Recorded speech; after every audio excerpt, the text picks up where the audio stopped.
My name is Carla Lopez. I'm 38 years old, and I never thought my love life would turn into something ripped straight out of a slow-burning drama. I've been dating William, 35, for 3 years. We'd been living together for 1, and for a while I thought he was the partner I could finally build stability with after my divorce. But there's one thing about me that comes before any romance: my daughter Chloe. She's 14, a bright, sharp-tongued teenager who lives with her dad most of the time. Every other weekend, and half the holidays though, she's with me. Those days mean everything to me. Last Tuesday evening, something inside our home shifted forever. We had just finished dinner. Chloe had gone back to her father's house 2 nights earlier. The table was cleared, and William and I had slipped into that quiet domestic rhythm, him washing dishes, me drying. I remember the smell of soap and the low hum of water against porcelain. Everything felt calm, until it didn't. William broke the silence, his voice unnervingly casual. "We need to talk about Chloe." The dish in my hands nearly slipped. A lump rose in my throat. What about her? He set down the sponge, leaned on the counter, like a man about to deliver a verdict. "I can't do this anymore, Carla." The every other weekend arrangement. The disruptions, always having to plan our lives around a teenager who clearly doesn't respect me. I blinked, certain I'd misheard. She's 14. All teenagers push boundaries. That's part of growing up. He shook his head, eyes hard. "No. Don't make excuses for her. She deliberately undermines me. She ignores the rules when I set them, and you always take her side. I'm tired of competing for attention in my own relationship." The words competing for attention hit me like ice water. I put the dish towel down slowly. "William, she's my daughter. You're my partner. There is no competition." But he was already shaking his head, lips pressed into a thin line. "You need to choose. Either she stops coming here, or I'm done. Visit her at Daniel's place if you must, but I won't live in a house where I feel second place to a child." The room spun. For a moment I just stared at him, searching his face for some sign he was joking, some hint of the playful man I once loved. But his expression was stone, serious, final. My chest tightened. A choice. Between the man I thought I could love and the daughter I carried, raised, protected, through every heartbreak, the answer was instant. "You're right," I whispered. "A choice has to be made." Relief flickered across his features, a small smile tugging at his mouth. "Thank you. I knew you'd see reason." I didn't let him finish. I walked past him into our bedroom, opened the closet, pulled out his suitcase. Behind me, his footsteps faltered. "Carla, what are you doing?" "Making the choice," I said, calmly pulling his shirts from the hangers, folding them with methodical precision. "You're absolutely right. Someone has to leave. But it won't be my daughter." Panic crackled in his voice. "Stop. That's not what I meant." I didn't look at him. My hands moved faster, stripping his side of the closet bare. "You issued an ultimatum, William. I'm responding to it." "Carla, please. I'm your partner." His tone turned desperate. "We can work through this. Don't throw us away over boundaries." I spun on him, clutching a bundle of his shirts. "Boundaries. You asked me to cut my child out of her own home. That's not a boundary. That's a betrayal." His mouth opened and closed like a man gasping for air. Finally, he muttered, "Where am I supposed to go?" "Not my problem," I said coldly, dumping the clothes into the suitcase. "You have family. Call them." For the next hour, I packed. He alternated between shouting, crying, and bargaining.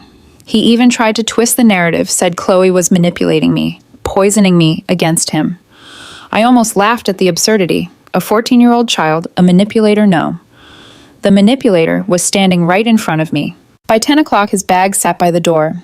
He was on the couch, red-eyed, phone pressed to his ear. I heard his sister Meredith's voice faintly through the receiver. William's words were soaked in self-pity. "She's throwing me out, all over that bratty kid." That word bratty sent a hot rush of anger through me. I stormed over, snatched the phone. "Meredith," I said tightly, "come pick up your brother. He needs a place to stay." "Carla." "What's happening?" Meredith asked, alarmed. "Your brother demanded I choose between him and my daughter. I chose. Now come get him." I hung up before she could argue. William glared at me, cheeks wet. "You're making a huge mistake." "No," I said, voice firm, steady. The mistake was believing I could build a future with someone who'd asked me to abandon my child. This is the correction. This is the silence stretched, broken only by his ragged breathing. Meredith arrived 45 minutes later, face tight with judgment. She started lecturing me about marriage and compromise, but I cut her off. "If someone asked you to choose between them and your kids, what would you do?" Her mouth snapped shut. She had 3 children. She knew. They left with the suitcases. At the door, William paused, eyes burning with fury. "You'll regret this, Carla. The only thing I regret I said evenly is not seeing who you really were sooner. I changed the locks the next morning. He was never on the lease anyway. It was my apartment long before him. And yet as I slid the new key onto my chain, a chill ran down my spine. Something told me William wasn't going to disappear quietly. Something told me this was only the beginning. The morning after I changed the locks, the apartment felt heavier, quieter. I should have felt relief, but instead there was a gnawing pit in my stomach. I kept telling myself I'd done the right thing, no, the only thing by protecting Chloe. But something about the way William's eyes burned as he walked out with Meredith told me this wasn't over. And I was right. 2 days later, the text began. First soft, apologetic. Carla. I was stressed. I didn't mean it the way it sounded. I love Chloe, you know I do. I just wanted some balance. I stared at the screen, my fingers itching to respond, but each message felt hollow, rehearsed. I could still hear his voice spitting the words, choose between me and your daughter. That wasn't a slip of the tongue, that was who he was. I typed one line back. You asked me to cut my daughter out of my life. That's not something I can forgive. His reply came seconds later. You're being dramatic. Let's just talk, please. I put the phone down, shaking my head. Some doors once closed, stay closed. But William wasn't the kind of man who respected closed doors. Financial hooks. By the weekend, the apologies had shifted to accusations. I paid for half the living room furniture. I deserve my share back. The KitchenAid mixer, my mom gave that to us as a couple. I want it returned. I laughed bitterly when I read those. Half the living room furniture, he'd Venmo'd me $300 toward a $500 couch. As for the mixer, it had been my birthday gift from my sister long before he moved in. I texted back, you contributed $300. I'll Venmo you the money. End of discussion. Of course he wasn't satisfied. It's not about money. We built a life together. I muttered to myself, you tried to erase my daughter from that life. Conversation over. The audacity dragging. Daniel in. The real blow came on Sunday evening, when my phone rang and Daniel's name flashed on the screen. Hey, he said, his voice carrying that familiar edge of barely contained amusement. You'll never believe who just called me. A sinking feeling hit me. William. Bingo. He tried to convince me that Chloe would be better off not visiting you for a while. My blood ran cold. What? Daniel chuckled grimly. Yeah. Said the separation was traumatic, that Chloe needed stability, and that maybe she should stay with me full time until you and William worked things out. Can you imagine he was practically suggesting I cut Chloe off from you? I gripped the phone so tightly my knuckles whitened. Unbelievable. Oh, it gets better, Daniel continued. He offered to mediate. Said he could help us come to an arrangement where Chloe doesn't disrupt your new relationship. Carla, he actually said that. I pinched the bridge of my nose, fury pounding in my temples. Did you record it? No, but I put him on speaker. Daniel's voice warmed with amusement. Guess who was in the room, Chloe? My heart stopped. She heard him. Not only heard him, she grabbed the phone, told him, and I quote, my mom already chose. She chose me. Get over it. Then she hung up on him. A sharp laugh burst from me, equal parts pride and heartbreak. Oh God, my girl. Daniel softened. She's fine. More annoyed than hurt. But Carla... He crossed a line. He didn't need to tell me. I already knew. Carla's turmoil. That night I sat on my bed staring at Chloe's photo on my nightstand, the one where she's grinning, braces flashing, holding the kitten Daniel got her for her 12th birthday. I whispered, you'll always come first, Chloe. Always. But deep inside, a fear twisted its way into my chest. If William could try to turn Daniel against me, what else was he capable of? The air in my apartment felt thinner, like he was still there watching, waiting for another angle of attack. Meredith's involvement. Sure enough, Monday brought a new kind of pressure. Meredith called me. Carla, can we talk? I hesitated. About what? She sighed dramatically. William's devastated. He didn't mean what he said. You've been together for years. You can't just throw that away. Meredith. I cut in sharply. He asked me to ban my daughter from her own home. That's not something you misunderstand. That's crystal clear. Her voice hardened. You're making this into a bigger deal than it needs to be. Relationships require compromise. I nearly dropped the phone from laughing. Compromise? You think I should compromise on my child? Silence, then a clipped, you'll regret this. The line went dead. Foreshadowing. That night, I lay awake listening to the hum of the refrigerator and the occasional creak of the pipes. But beneath the ordinary sounds, I swore I could hear something else, the echo of William's threat at the door. You'll regret this, Carla. The words replayed in my head until dawn. I knew him well enough to recognize when he was serious. This wasn't a breakup. This was the start of a war. The first call came on a Wednesday morning. I was on my way to work, sipping lukewarm coffee in the car when an unfamiliar number flashed across my phone. Against my better judgment, I answered. "Carla, sweetheart." The syrupy voice oozed through the speaker. "This is Patricia, William's mother." I tightened my grip on the steering wheel. "Yes, I just wanted to reach out woman to woman," Patricia said smoothly, as though we were old friends. "I understand you're upset, but throwing William out over one little disagreement, that's not how relationships work." My jaw clenched. He asked me to cut my daughter out of my life. That's not a little disagreement. Her voice sharpened beneath the honey. He didn't mean it like that. He simply wanted some adult time. When I married William's father, his children from his first marriage understood their place. They visited occasionally, but didn't intrude. Intrude. That single word pierced me. "You mean exist, Patricia. Those children you're talking about, they don't speak to your husband anymore, do they?" The silence on the line was deafening. I pressed harder. "Maybe you should ask yourself why. Because if William thinks children are disposable, I can see where he learned it." Her facade cracked. "How dare you?" Click, I hung up. The nerve of her, as if Chloe, my own daughter, should know her place in my home. The social media war. By Friday, Patricia wasn't the only one circling. My cousin Claire texted me screenshots. "You need to see this." William had taken to Facebook like a martyr stepping onto the cross. Post after post about narcissistic partners, about being forced to compete with the past, about step-parents being the real victims. One caption under a moody photo of himself read, "Sometimes love means being pushed aside for someone else's baggage." Baggage, that's what he called Chloe. I scrolled through the comments, mostly his friends telling him to stay strong and you deserve better. One wrote, "She needs to let go of her previous life if she wants to build one with you." And William, like a snake, replied, "Exactly. Thank you for understanding. It's so hard when the past keeps intruding." Claire's message followed right after Team Chloe all the way. "He's making himself look like a fool." But I knew better. Words once planted online have a way of spreading like poison ivy. Even if his little fan club was small, the smear campaign had begun. Meredith doubles down. That weekend I ran into Meredith outside the grocery store. She was leaning against her car, arms crossed, waiting. "Carla," she said coolly, "we need to stop this nonsense." I bristled. "This isn't nonsense. Your brother tried to erase my daughter." Her eyes narrowed. "You've always been dramatic." William was frustrated. "You should have listened, not overreacted." I laughed bitterly. "So what?" I should have smiled and agreed. "Sure, William, my daughter will vanish so you feel more secure." Meredith's lips twisted. "You're turning the whole family against him. He's heartbroken, and you're broadcasting this circus." "Broadcasting," I snapped. "He's the one posting cryptic sob stories online." She had no response to that. Just huffed, muttered, "You'll regret this," and stormed off. The words echoed again, always the same refrain. "You'll regret this." Carla's reflection. That night I sat with Chloe at the kitchen table, both of us eating takeout pizza. She was chattering about a school project, but I couldn't stop glancing at her, the way her ponytail swayed as she laughed, the brightness in her eyes. She was still a kid caught in the mess adults had made, and William had the audacity to label her as baggage. I forced a smile and reached over to squeeze her hand. "You know something, Chloe. You're the best part of my life." She grinned, cheeks flushed from soda. "I know, Mom." Her confidence steadied me. Whatever storm William was brewing, we'd weather it together. Foreshadowing. But even as I tucked Chloe into bed later, the unease lingered. Patricia's phone call, William's Facebook theatrics, Meredith lurking like a vulture, it was all building toward something. I caught myself staring out the dark window blinds drawn tight.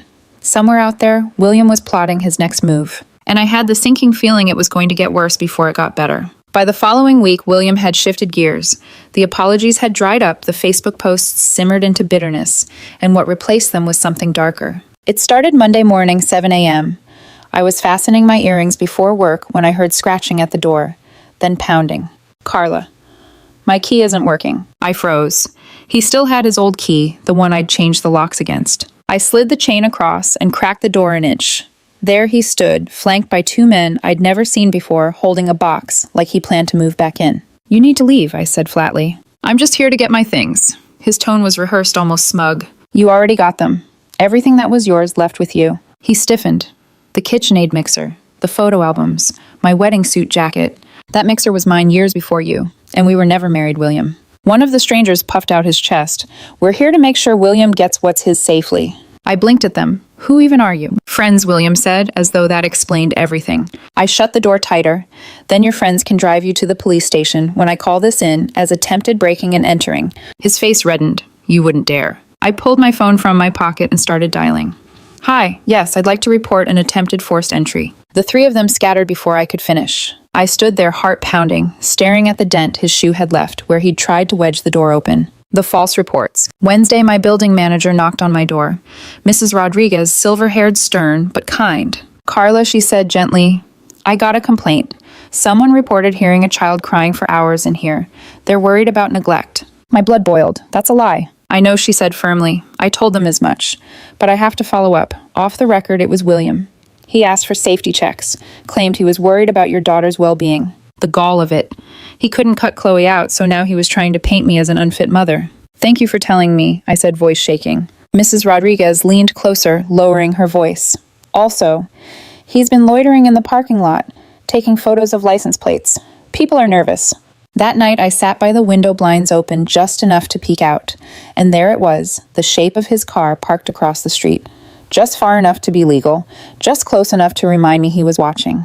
Targeting Chloe directly. Friday evening, I picked up Chloe from Daniel's. She was unusually quiet on the drive back. Finally, she handed me her phone. Mom, William texted me. The pit in my stomach dropped. The messages were long, syrupy, manipulative. Chloe. I know things are confusing right now. None of this is your fault. Your mom is just upset. When she calms down, we can talk. I miss you, sweetie. Maybe we could get lunch, just us, without telling your mom. The last line made my vision blur with rage. Did you reply? I asked, trying to keep my voice steady. Yeah. Chloe's eyes flashed with defiance. I told him to stop or I'd report him for harassment. Then I blocked him. Pride surged in me even as fear knotted in my chest. Good girl, I whispered, kissing the top of her head. I called Daniel immediately. He was furious. My lawyer will handle this. He's crossed so many lines, Carla. And for the first time, I realized William wasn't just my problem anymore. He was dragging Chloe into his obsession, trying to wedge himself into the cracks of our family. The grocery store confrontation. The final straw came Saturday morning. Chloe and I were pushing our cart down the cereal aisle when I heard the unmistakable sound of forced surprise. Carla, what a coincidence. I turned, and there he was, William with Meredith at his side, both of them smiling like they'd stumbled across us by chance. But we weren't anywhere near Meredith's neighborhood. This store was 15 minutes away from hers. The odds of it being a coincidence were laughable. William's eyes slid past me, landing on Chloe. Hi, sweetie. You look so grown up. Chloe froze, then squared her shoulders. Her voice was steady, sharp. Please leave us alone. Chloe, William said softly, as if he were the injured party. I know you're hurt, but... She cut him off. You tried to make my mom get rid of me. The only one hurt here is you because it didn't work. Meredith's voice cracked through the tension. Don't be rude to adults, young lady. I stepped between them, fury blazing. Don't talk to my daughter, either of you. William raised his chin. It's a public place. I can talk to whoever I want. And if you make a scene, I'll call security. Chloe gripped my hand tightly. We left the aisle, our cart abandoned. But as we passed, I noticed Meredith raising her phone, snapping photos of us. Hours later, I found out why. William had posted again photos of me, shielding Chloe, captioned, Some people use their children as weapons. All I wanted was closure. The comments, though, didn't go his way this time. Wait, you told her to choose between you and her kid. Why are you stalking them in grocery stores? This is creepy, William. By evening, the post was gone. Foreshadowing. But the damage wasn't undone. The stalking, the manipulation, the lies, it was escalating. As I tucked Chloe in that night, I couldn't shake the feeling that we were living under siege. William wasn't just a bitter ex. He was a storm building on the horizon. And I knew the thunder hadn't even started yet. The lawsuit papers landed on my doorstep like a poisoned gift. Unlawful eviction, emotional distress, $30,000 in damages. I sat at the kitchen table staring at the stamped envelope while Chloe did her homework across from me. $30,000. As if he could erase what he'd done and turn me into the villain with the stroke of a lawyer's pen. When I called my attorney David, he chuckled darkly. He doesn't have a case, Carla. He was never on the lease, never got mail there, and you didn't physically remove him. He left with his sister. If anything, we should counter for harassment. I thought of the text to Chloe, the fake neglect reports, the stalking in the parking lot. My hands trembled. Do it, counter Sue. David's tone sharpened. This won't end nicely for him. The workplace attack. 2 days later, my boss called me into her office.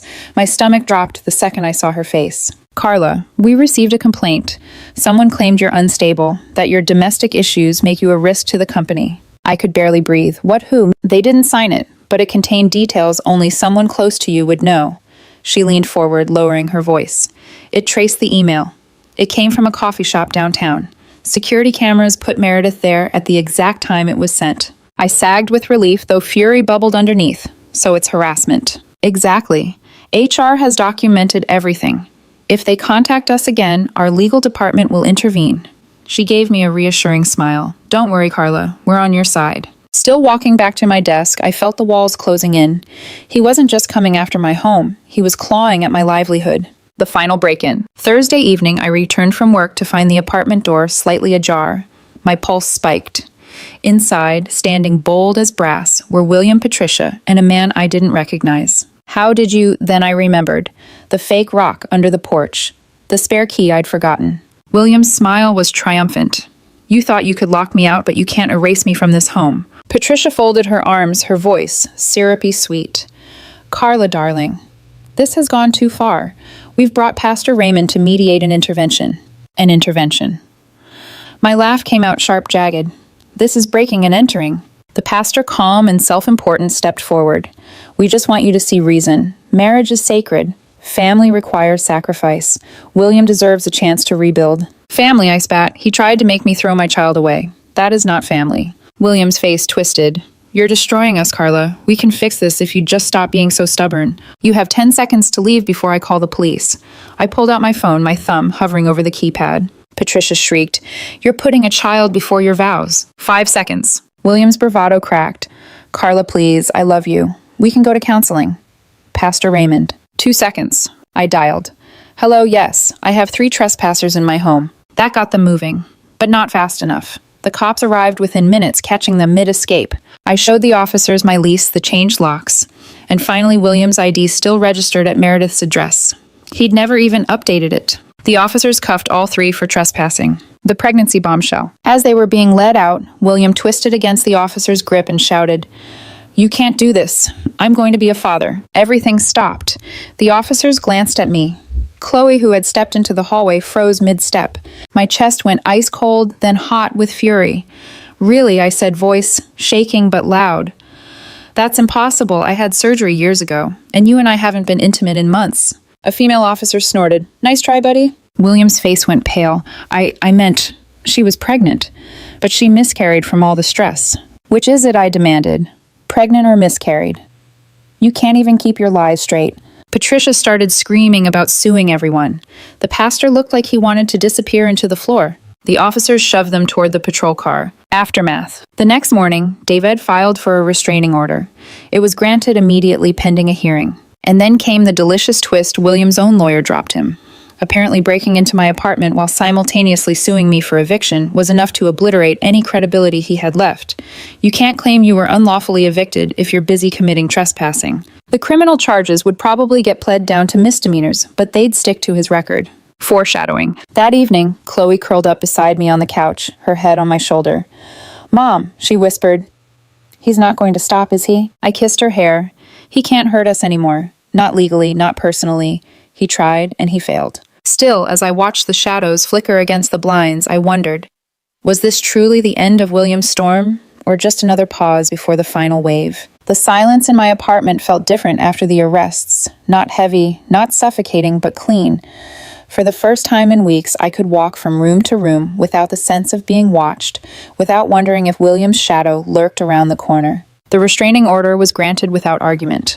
The judge looked over the evidence, the text to Chloe, the false reports to building management, the attempted break-in, the grocery store confrontation, even the ridiculous pregnancy claim, and barely concealed her disgust. David, my attorney, leaned over and whispered, He's done. His own lawyer dropped him. He's going to flail for a while, but nothing he does will stick. And flail he did. William took to social media again, posting about being a survivor, a victim of parental alienation, trying to rally sympathy. But the tide had turned. The same friends who once commented, "Stay strong," now asked sharper questions. Why are there police reports against you? Why are you texting a child behind her mother's back? This isn't healthy, William. Most of those posts vanished within hours, deleted as quickly as they appeared. Patricia and Meredith's shame. Patricia called once raging, claiming I'd ruined her son's life.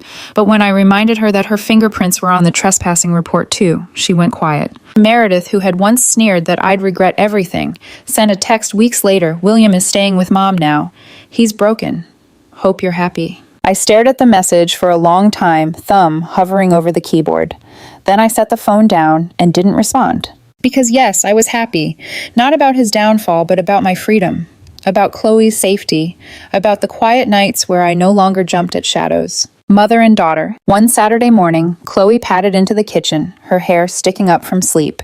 I was flipping pancakes, her favorite, when she wrapped her arms around my waist. "You chose me," she murmured. I froze spatula midair and blinked back the sting in my eyes.